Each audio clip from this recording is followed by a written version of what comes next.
come il micro non no? La batteria. Vai, vai, sono le cose migliori. Sai che grazie al digitale ormai ci sono anche i fotografi ciechi. Veramente? Sì, sì. Anche se la frequenza è più bella da raccontare, sempre quando è 32. Tecnicamente prima la musica araba era suonata con la cordatura base.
J'ai commencé à m'intéresser au son quand j'avais plus ou moins 14-15 ans.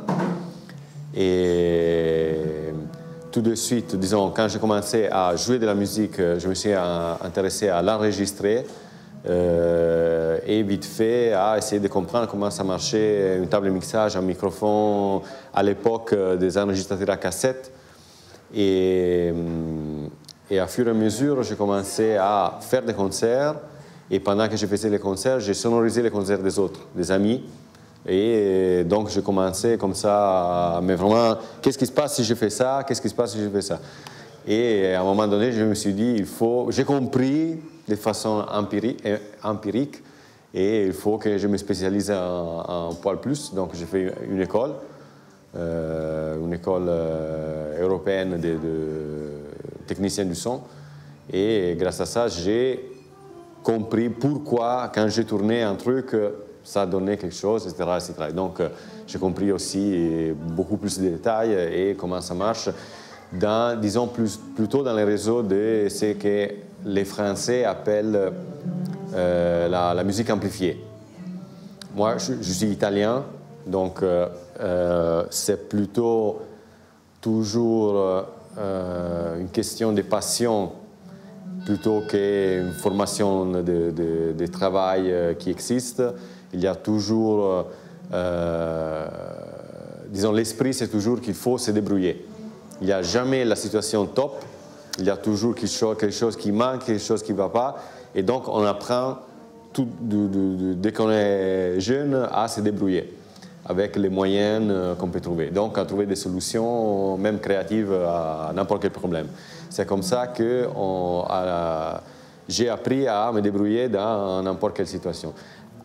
Et après ça, j'ai commencé à m'intéresser beaucoup à enregistrer la musique et les sons. Et donc, avec des autres amis, on a eu un studio d'enregistrement dans une maison de campagne pendant une dizaine d'années, autour de Florence, sur les collines de Florence. Et on avait transformé toute la maison dans un studio. Donc on pouvait enregistrer en direct dans plusieurs pièces. On enregistrait des groupes même assez nombreux, à des niveaux sonores assez importants, même du rock par exemple, des choses comme ça, en ayant les batteurs qui jouaient dans les salons et les contrebassistes qui jouaient dans la salle à manger, etc., etc., etc. Un gros studio. Une grosse maison de campagne. Et donc, pour talkback, se parler, petite caméra pour faire une petite régie vidéo, comme ça, dans la régie son, les régisseurs pouvaient aussi regarder les musiciens pour savoir s'il y avait quelque chose qui n'allait pas. Et on a produit beaucoup d'albums. Et là aussi, c'est mon parcours, donc j'aime souligner que c'est plutôt pour faire les choses de façon indépendante et de s'auto-organiser pour atteindre les résultats qu'on aime atteindre.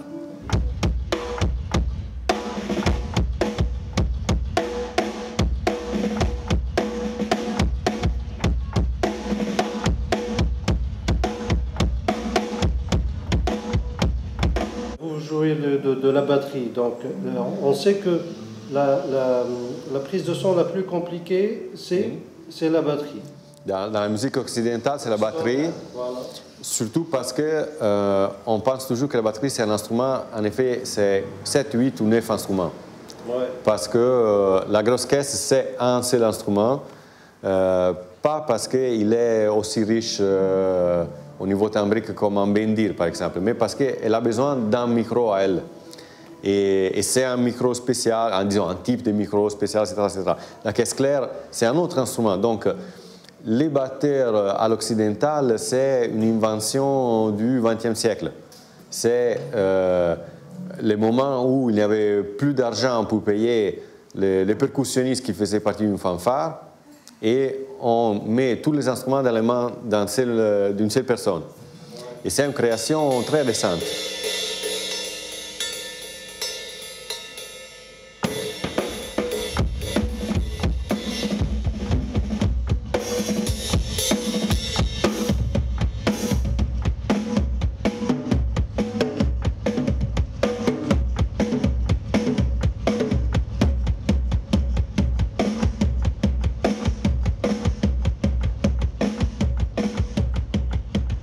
Ça, c'est une des raisons pour laquelle c'est un peu difficile, c'est parce qu'on se rend compte rarement que c'est plusieurs instruments. Et donc aussi, une batterie doit se parler avec elle-même. Si tu as une pièce qui ne parle pas au niveau artistique, sonore avec les autres, ça crée des problèmes aux sonorisateurs aussi. De l'autre côté, c'est que la batterie a les dynamiques les plus extrêmes. Donc, je ne sais pas dire les mots en français. En italien, on dit transiente. En anglais, on utilise le même mot, le transient. Et donc, disons, la différence dynamique du début à la fin du son, c'est énorme. Tandis que tous les autres instruments, c'est plutôt comme ça. Et donc, ça, c'est la raison la principale pour laquelle on commence une balance toujours par la batterie, parce que, comme ça, on peut régler les niveaux de la sono par rapport à l'instrument qui a les plus grandes variations dynamiques. Les autres, ça va, quand tu as réglé, tu peux monter un peu ou baisser un peu. La batterie, c'est très compliqué par rapport à ça. Mais une fois qu'on a résolu ça, tout le reste, ça va aller plus vite. Quand on a des groupes avec 2 batteries, ou voire 3 batteries, ça commence à être un poil plus difficile. Est-ce que vous avez eu une expérience, par exemple, à raconter, juste une anecdote personnelle par rapport à la sonorisation concert? Par rapport à la sonorisation concert. J'en ai reparlé récemment. Quand j'étais très jeune, je dirais 16, maximum 17 ans, moi je viens d'une petite ville en Toscane où il y a un festival de blues qui existe depuis presque 40 ans. Donc, on m'appelle les matins vers 10h, c'est l'été, et on me dit « Jacopo, tu veux bien sonoriser? Il y a 2-3 groupes dans un jardin, tu vois, c'est facile, t'inquiète pas. » Moi, j'arrive, je découvre ces 12 groupes, il y a une table à 10 pistes, et on me dit « C'est 10 pistes, mais 3 sont cassées, on ne sait pas lesquelles. » La table, c'est à côté de la scène, pas en face. Ciao. Débrouille-toi. Et donc, moi, je me trouve à courir devant la scène, écouter, réaller à côté, bouger un truc, aller, et c'est un groupe après l'autre. Donc, c'est line check, jouer, line check, jouer, line check, jouer. Et à un moment, il y a le groupe qui est sur scène, disons un énième groupe qui est sur scène, et ils me disent on est tous là, sauf le guitariste, chanteur et leader du groupe, qui n'est pas encore arrivé. Et moi, je lui dis, vous avez 40 minutes, on peut attendre encore 10 minutes, mais ça veut dire que vous avez 30 minutes à jouer. Et on ne sait pas quoi faire. Moi, je parle d'une époque où il n'y avait pas les portables.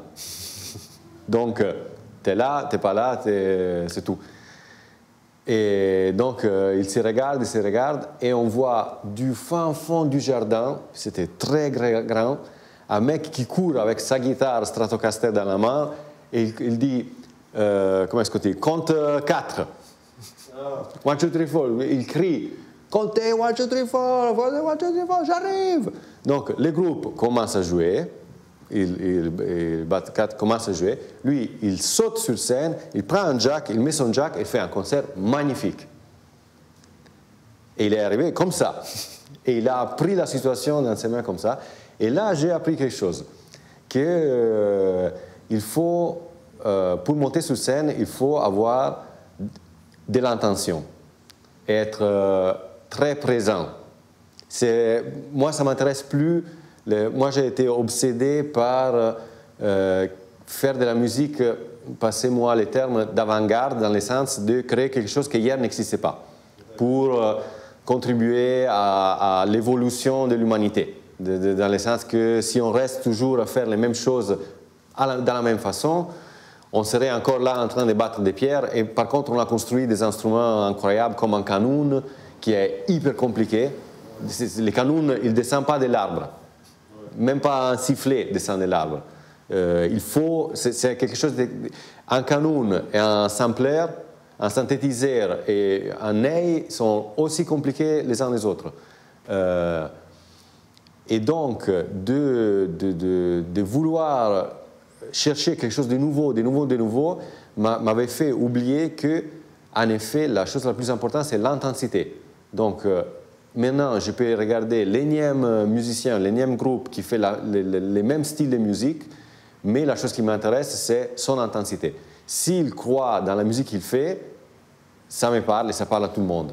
Et c'est la chose la plus importante. Mais si tu sais jouer très bien ton instrument, mais tu n'as rien à dire dans le sens de l'émotion... L'émotion et la sensibilité. Et la sensibilité, pour moi, c'est inutile. Et ça, c'est une autre énorme claque que j'ai pris ici en Tunisie.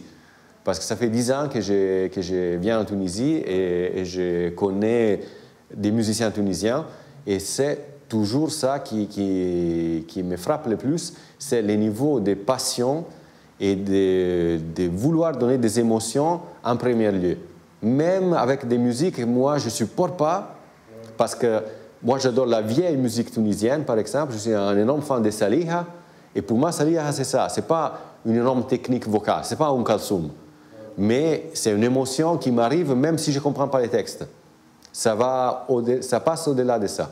Et c'est son intensité qui m'arrive à moi, que je parle à peine les Tunisiens. Donc, est-ce que vous préférez, justement, la question a été posée à plusieurs ingénieurs du son, c'est la technologie, c'est les surfaces de contrôle comme la Digico numérique et tout ça, et l'ancienne analogique avec les préamplis, les égaliseurs paramétriques, les compresseurs et ainsi de suite, c'est-à-dire la tranche analogique traditionnelle. Alors, si je suis le sonorisateur d'une soirée où il y a 12 groupes numériques, parce que je rappelle la scène, mais si je suis le sonorisateur d'un groupe que je suis, par exemple, sur une tournée analogique, parce que les principes de la table, de la tranche analogique, c'est toujours la même. Il y a les gains, il y a les Q, il y a un pad, il y a la contrephase, il y a les aux et les volumes. Et ça, c'est partout pareil. Donc, la qualité, ça peut être meilleur, pire, mais tu te débrouilles toujours, même si tu ne connais pas la table. Avec les tables numériques, elles sont tellement développées maintenant que si tu n'as pas étudié chaque table et tu arrives et tu as 30 minutes pour t'installer et 30 minutes pour faire la balance, tu es perdu.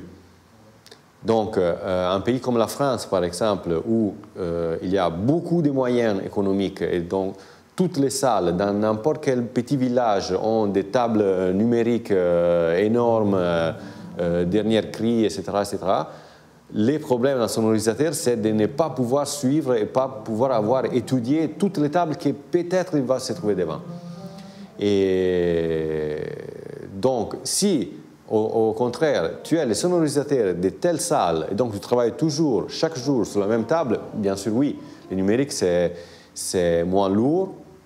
Tous les outboards, tous les dedans, c'est des plugins. Et après, ça devient très pratique aussi quand tu as une sono à monter et démonter pour des spectacles, parce que ça, c'est moins lourd et ça fait mal au dos de trimballer toujours des tonnes et des tonnes de matos. Et donc, pour tout ça, le numérique, c'est très pratique.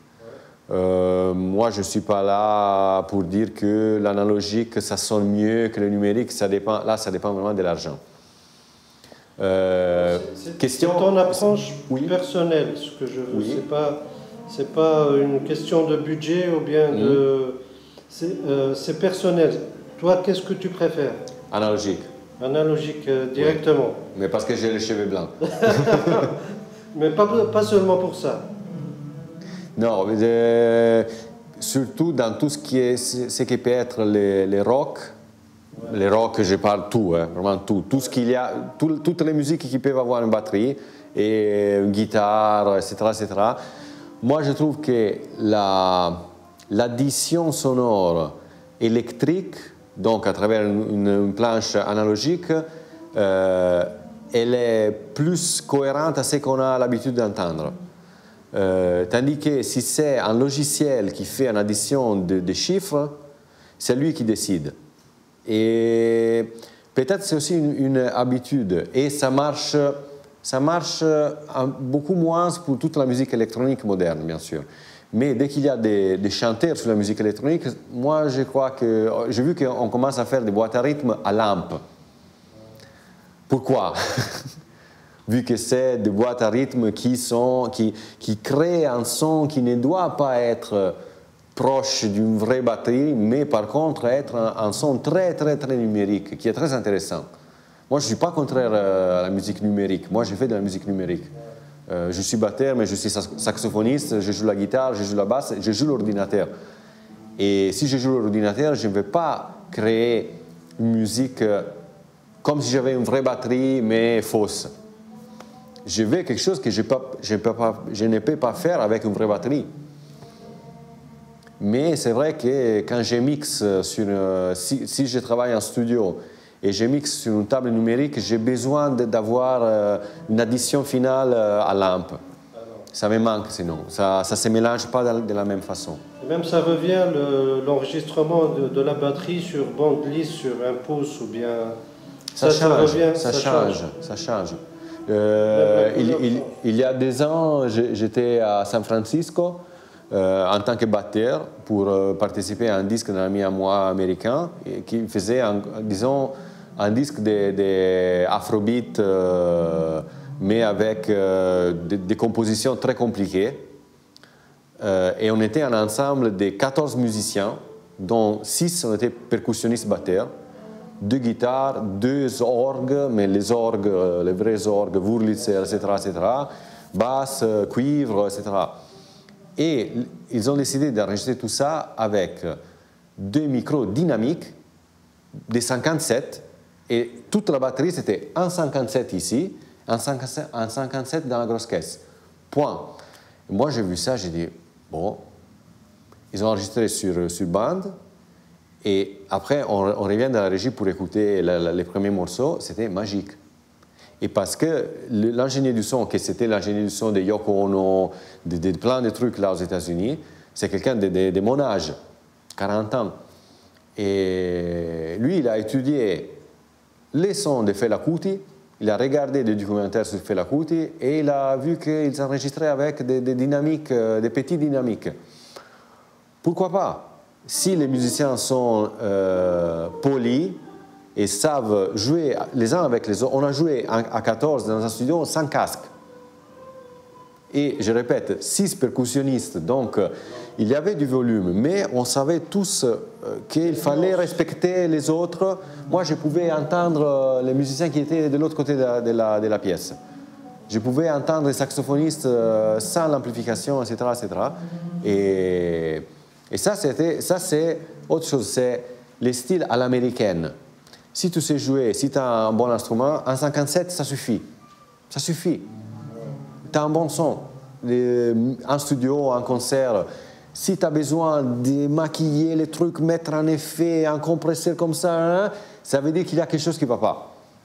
Mais si tu as une bonne idée, en 57, ça marche toujours. En 58, ça marche pour n'importe quel chanteur. Ben, merci beaucoup. Il n'y a pas de quoi. On espère vous voir bientôt. Moi aussi. Avec nous dans l'association pour un petit... Volontiers, volontiers. Merci pour l'occasion. Merci, merci. Merci beaucoup.